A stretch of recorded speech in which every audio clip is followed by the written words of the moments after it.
Welcome to Young Living Greenhouse in Mona, Utah.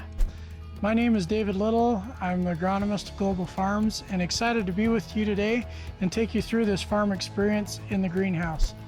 Today we're going to have the opportunity to take a look at planting Young Living certified seed. You know, way back in time, my dad used to joke about what came first, the chicken or the egg?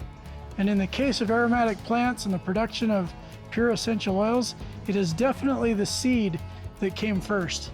Here I have in this jar some Melissa seed, and here I have some clary sage. At the Mona farm, we produce a lot of different plants and aromatics, including lavender, goldenrod, hyssop, clary sage, Melissa, blue yarrow, and a number of other plants that we continue to research and develop. Each seed is very unique in its size, shape, and how we plant and take care of it. Once we propagate to the field, it also has a very unique way of being taken care of. To give you an idea, right here in this jar I have blue yarrow. There are about 20 million seeds in this half of a quart jar. In this half quart jar of clary sage, there are only about 20,000 seeds. So big difference in the number of seeds for that small space. I want to take you to the planting exercise, and I want you to think for a minute about why this matters. Why does seed to seal matter? Well, as I smell this lavender plant,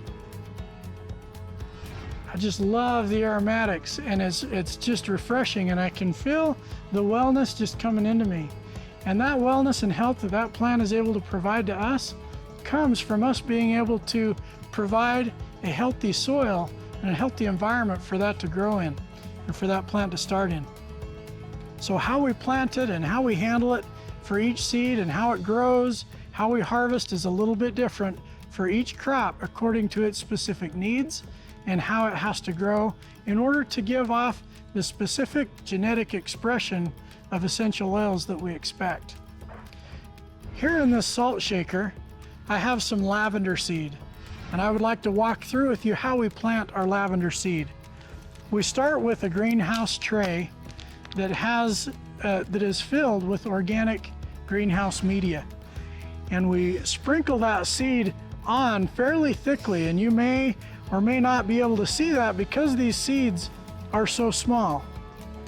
But in this process of me transplanting into this small tray the seeds and preparing for germination, what I have just planted on this single tray are about 10,000 plants or 10,000 seeds.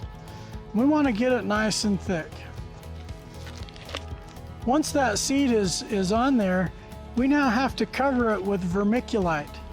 And so we shake on some vermiculite, and I'll explain the purpose of that in just a moment.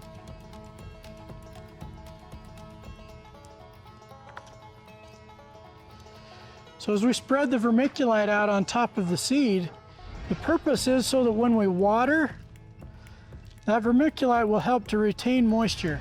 For after we plant, if we allow those seeds to dry out at all, then they won't germinate. So we have to take very specific care of the seed to make sure it has just the right amount of moisture during its germination process. Then we wait, and patiently we wait, looking forward to that development and growth of new life. Pretty quick, those seeds will germinate, and here I have a tray full of dragon head starts. So we pull from this tray of dragon head starts, and now we have to transplant into individual pots for it to be ready to plant. So to do that, we pull up a number of plants, and we'll break that apart on our tray and single out one individual start, one individual plant that came from one individual seed.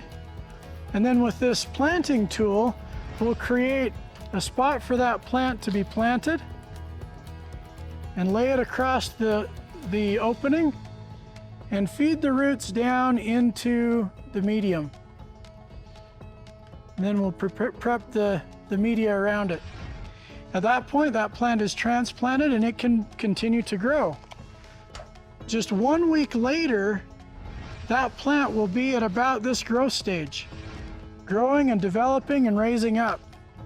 You may recall in the Bible where it spoke about the need to dig about the plants. Okay, I want you to think like a plant. One of the things when I came to Young Living 2 years ago and had the honor to train under Gary Young, he taught me how to think like a plant. I want you to take your hand and place it loosely over your mouth and then breathe in and out. You can still breathe. Now press your hand tightly against your mouth. You can't breathe very well. That's the way the plant feels. And so once we get to this stage, we actually dig about the plant and loosen up that media and provide a little bit more air in the root zone, enabling the moisture when we irrigate and the nutrients to get to that plant and for those roots to have oxygen and air. And then within just 1 more week, those plants continue to grow and develop and expand. And at this point, these plants are ready to be trimmed. So we come along and we trim the apical meristem of the plant to encourage more shoots and more growth to come up. That really invigorates the plant, and just 2 weeks later, we're ready to go to the field. And so we take this little start right out of the tray and we transplant that into the field. And the life that we give to this plant and preparing a healthy soil, a weedless seed bed, and irrigate it and dig about it, now that can grow.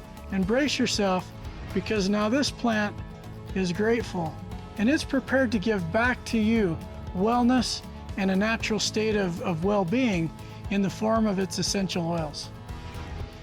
We've looked here today at the opportunity to take Young Living certified seed and transplant it into the greenhouse in organic media, dig about the plant, help it to grow in preparation for transplanting to the field. Thank you for coming with me on this farm experience.